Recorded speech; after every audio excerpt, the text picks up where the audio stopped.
In today's video, we're going to continue on with our NHL offseason plan series. Today, we look at the 19th ranked team from the NHL's regular season, the Utah Hockey Club, now known as the Utah Mammoth. We'll discuss their season, how it compared from their last season in Arizona, take a look at how things improved, take a look at their internal business this offseason, including their UFAs and RFAs. What will they do with the draft? What will they do in free agency? Any trades they might consider? We'll discuss all we expect coming up next.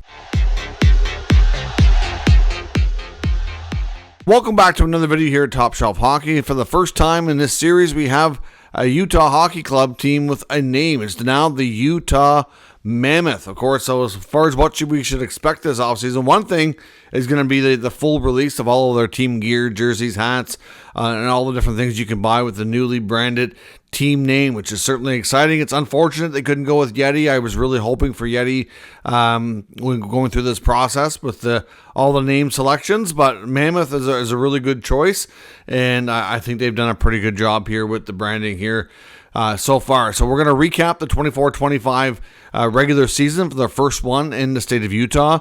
Take a look at how things went, look at their cap space, internal business, draft, free agent, and trade type of expectation. So this is a fun, young, exciting hockey club with big things to come. So let's take a look at how things went. They finished this year with a record of 38, 31, and 13 for 89 points. It was a nice improvement on last year, but not quite good enough, unfortunately, to get them into the playoffs. We know the ownership there, the Ryan Smith group, want it to be aggressive in year one and really want it to be a playoff team. Certainly gave the management staff there more of a budget to work with, was more inclined to spend closer to the cap than the old ownership was in Arizona. So it was a nice change of pace from that regard.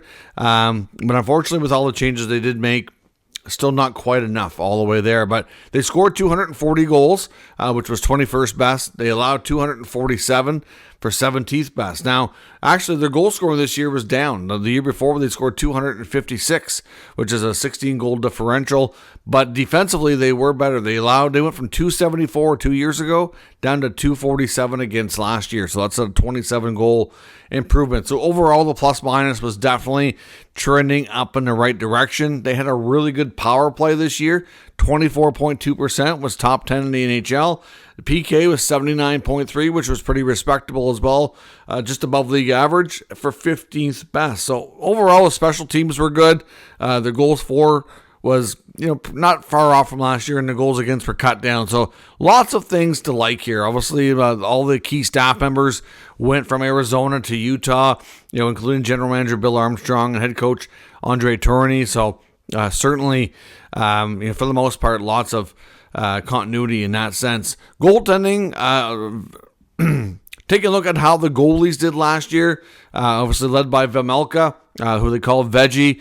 26, 22, and 8 record, 2.58 goals against, and a 904 save percentage. It's pretty solid. He ended up getting a contract extension. Connor Ingram, who did have to take some time away from the team this year, finished with a record of 9, 8, and 4, a 327 goals against, and an 892 save percentage. So certainly a bit of a down year for him, but dealing with a lot of stuff away from the rink and off the ice, and I certainly hope things are improving on his front. Leading scorers was captain Clayton Keller, who was obviously the first captain in Utah history, 90 points, a big year from him. Logan Cooley, of course, still fairly new to the NHL, but really getting better by the day, 65 points.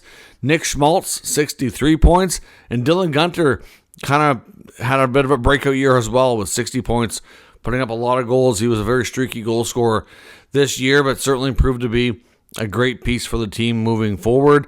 So like I said, lots to be excited about. Great first season overall in Utah. Great support from the fans. Of course, they had to go with the Utah Hockey Club moniker for the time being until they get all the marketing and everything sorted out for their identity and the team name, which they now have as the Utah Mammoth. So very interesting first year. Like I said, overall success on the ice, overall success with the crowd, the tickets, the support. Everything has just been absolutely phenomenal. Looking back to last year and their last year from Arizona, though, they improved by 12 points, which isn't anything to scarf at here. I mean, they went from 36, 41, and 5, 77 points up to 89. I mean, that's a big jump for one season. If they can make just even another jump next year, I think they'll have a good shot at getting into the playoffs. I mean, they're in a very tough division as well. A lot of deep teams in the Central. So the big question that they're going to have to answer is, if we're getting into the playoffs, who are we knocking out? And that's the kind of the tough part here for a lot of these up and coming teams. It's not so much even what you're doing; it's what everybody else is doing too. And it's a real tough league, lots of parity, which makes it hard for sure. Looking into the offseason, they have $21.1 million in salary cap space available. They already have 20 roster spots though filled, so they don't really need to go out and, if they don't want to, and bring in a lot of outsiders if they will. They don't have a ton of internal business. They've only got one RFA, a few UFAs, and that's about it. So let's take a look first at their internal business, and then we'll jump into some of the top questions facing the team and what the other expectations are going to be. The only restricted free agent they have is Jack McBain. I have no doubt McBain will get signed. I know Turney seems to be a real fan of McBain. Usually, the big centerman certainly can play a pretty decent two-way role, so I'm not sure what the contract's going to look like. I don't expect it to be too rich. Maybe a decent amount of term. I don't expect 7 or 8 years for McBain, but I could see them, maybe going, maybe 3 or 4 years with a bit of a raise on his last contract. That certainly seems reasonable. From the UFA standpoint, you've got Nick Bukestad, Michael Carcone, Robert Bortuzzo, and Nick DeSimone. I don't expect... Well, it's reasonable to say that none of them may be back. I mean, Bortuzzo, I believe, is expected to retire. Carcone, I believe, will move on for sure. DeSimone probably too. Maybe they bring back Nick Bukestad on a short contract, maybe, but it's not really a given. So hard to say. That you would think if he was going to be brought back, he probably would have been signed by now, but doesn't mean for sure that he won't. So possibility of McBain or Bukestad coming back, with McBain being more certain, but otherwise, pretty well most of the team from this past year is under contract. So nothing real crazy going on in that sense. They do have a number of players, though, that could be eligible for contract extensions. A lot of guys are going to be entering their final year as of July the 1st and certainly could do a new deal. You're looking at some, a few key players like Nick Schmaltz, for example, been there quite a while with this franchise. I wouldn't be shocking to see a Nick Schmaltz extension. Michael Kesselring, who's come along nicely for them here recently, he could get a new deal. They have some youngsters, like Logan Cooley, for example, is going into the final year of his rookie contract. They probably want to get ahead of that one because Cooley's been pretty good, and he's only going to get better, so the price is only going to go up. So Cooley, Josh Jones, another one, Barrett Hayton, Kevin Stenlund as well. All guys who could get extensions. Alex Kerfoot, Matthias Michelli as well, probably a little less likely. So the main ones you're going to see, I would suspect, would be Cooley, and Cooley, Kesselring, maybe Schmaltz. The others, there's not as much pressure. There's more reason to believe that they'll likely wait on those ones.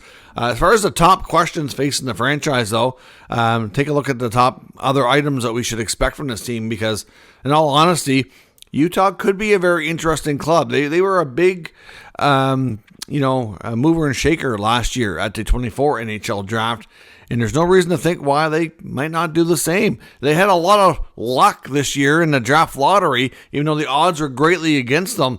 They ended up moving up on the draft 10 spots. They were 14th overall pick, and they won the second draft lottery selection, moving them all the way up to number 4. So at the number 4 pick, they're going to get themselves a real good player. I don't expect them to trade this pick. They're still a young franchise with a young team here. I mean, they could get themselves a real good player if they were willing to trade the pick. But I think they're going to get themselves a real good player that will be impactful in a year or two time. Maybe even sooner than that at the 4th overall pick. It's hard to say how the top of the order is going to go. Right now, it's kind of expected that Matthew Schaefer probably goes first. Michael Misa seems to be the consensus number 2 by most scouting services, and then you've got some decisions to make. You're looking at Porter Martone or James Haggins or Frondell. Like there's some real good players there. So and Utah at 4 is going to get one of those guys and have the option to get one of those guys. So to me, I think they likely keep their pick and take another real good prospect. So look at how good this team has been and how much young talent they already have, and then they're going to add another one. And don't forget, last year's first-round pick, which was pretty high as well, Tisha Ginla, he could possibly be in the NHL next year. And one of the big questions I have down is, what does his future hold, and what's his season look like next year? Can Iginla make the jump to the NHL and be an impact player, or could he go back for one last year of junior hockey? I mean, he missed a lot of time this year. He was out basically from December on with a serious injury. So, it wouldn't be a complete shocker if he did end up doing another year before making the jump to the NHL. But, obviously he was, considered a really high prospect just a year ago to take where he was. So, in all honesty, I really do wonder, what his future holds for next year. But think about this. Even if Iginla doesn't play in the NHL next year, and then they have him and they have another and probably impact forward that they'll take at the number 4 spot, and then you've already got this lineup loaded with some pretty good talent as it is. This team is just only going to continue to get better. It's pretty crazy in that sense. I do have to wonder if they could be a team when it comes to free agency, if they could be aggressive. There's not a lot out there that I think that they're really going to be, super keen on. But, there is one big name out there for sure, and that's Mitch Marner. I mean, there could be a few others out there that would be interesting to them. I heard Jeff Merrick talk about the possibility, maybe do they try to get John Tavares? If for any reason Tavares and the Maple Leafs don't agree on a new contract, would they go to him and say, we'll offer you big money, like overpay basically to bring him in just on a short contract, 1, maybe 2 years at most, just to help have a veteran guy, former captain, good leader, just somebody who's got that experience, who can kind of teach these kids about being a pro. And, would they want to bring in a player like that? Because clearly, this team is led by its young talent. There are a few players on the team that have more experience, but, for the most part, there's not a lot of that. It could not hurt for this team to add some more veteran leadership. Personally, I think it's more likely than not that John Tavares works out a deal, takes a discount, stays in Toronto, so it's probably not an option. But when I heard Jeff Merrick talk about it on his show, I thought it was an interesting concept, I guess you could say. But, would they go after a guy like Mitch Marner? Marner, by all accounts, would fit well with guys like Keller and Cooley, Gunter. I think the odds of him leaving Toronto are pretty good. It's not a guarantee at this point for sure. But with Marner, it's believed that if he does leave, he's probably going to want to go somewhere that's a little quieter, somewhere where you don't have the media hype like a hotbed like Toronto, somewhere that's going to be good for raising a family. Obviously, as he and his wife only been married a couple of years, just had their first child. So, he's still a young man in a lot of senses here, with a young family and big decisions to make, right? So I think there's going to be a lot of the off-ice stuff that's going to be interesting to him. And I think if he leaves Toronto, that you're probably going to see some of the, maybe some of the smaller, more low-key markets in the United States have a good shot at this guy. Like we're looking at like Utah. I think I've got teams like Columbus, the Islanders, like things like not necessarily your biggest markets, like your New Yorks, your LAs, that type of thing. Even San Jose, obviously is smaller than Los Angeles. So, teams like that, to me, I think will be interesting to Marner. He might have to wait a little bit to be, in cup contention, but it might be worth it in the long run. They have the cap space to be bold and make an aggressive move like that. We know they want to bring in as much star power as they can to really build a brand.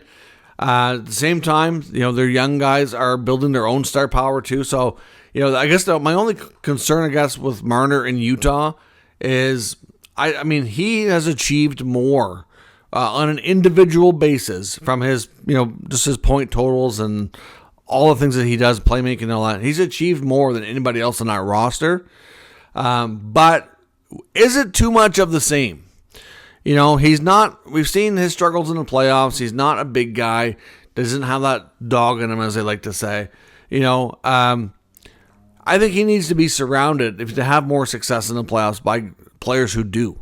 Like, look at Florida, for example. Barkov and Reinhart, not so much that style of player either. But they've got Tkachuk and they've got Bennett, who are, and they complement each other and mix it very, very well together, right? So I think that's why that dynamic works with the Panthers. You need a bit of both, and they have that there. Whereas Toronto with Marner, Matthews, Willie, and Tavares, they're all too similar.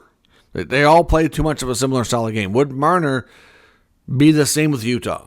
I guess that's my concern. But, would he help them score more goals? Would he help them be more regular season successful? Absolutely. He would help any team be more regular season successful. And at this point, there's a lot of teams out there, like I said, that are willing to pay this guy. They might look at his playoff record and be like, yeah, you know what? It needs to improve. We're willing to take the chance that he figures things out as he gets older. And we'd love to be a team that makes the playoffs 9 straight years. Even though we may not have the playoff success that we want, we'd love to be that team with that playoff consistency. So, obviously he's played a big role in that. So we'll have to wait and see. But I wouldn't be shocked to find out Utah's in the mix when it comes to adding a top free agent like that. Otherwise, if they don't go for Marner, I think they'll mostly do things through the trade market. A couple of players that I would look for them to try to move would be Lawson Krause. I think he's prime example Exhibit A of who needs a fresh start. His numbers have not been good, and I think he's been passed by a lot of the young talent on this team. So I think Krause needs to go. I think they need to figure out a way to move him to a better spot where he can thrive and try to find his game back. Matias Maccelli is another name who's kind of dropped off here. You could tell by not only his usage, but his stats, just how the coaching staff seem to feel about him. I think Krause and Maccelli are probably a couple of your main players there that they'll try to find trades for if they can, and then try to fill some holes here. But ultimately, with Utah, I don't know. Obviously, at this point, you could bank on this team getting better just by all their players and young players gaining experience and taking a step. And I'm just curious to see if they're going to add another piece or two. Last year, they really focused hard on the blue line, making some big trades at the draft. And I wonder if they might go down that route again, except maybe this time for like a real high-end forward. But we'll have to see what happens. Let me know your thoughts and expectations for the first offseason with the name the Utah Mammoth. We now have a name. We have a logo. We have jerseys coming. So let me know your thoughts and their expectations to see if in year 2, if they can get themselves into the playoffs and what they will do between the draft, trades, free agency, etc., to try and make that happen. Let me know your thoughts and we'll discuss in the comments. If you're new to the channel, make sure you subscribe and stick around. We'll keep you up to date with all the news, rumors, and analysis of all 32 NHL teams. Thanks for watching, and I'll catch you next time.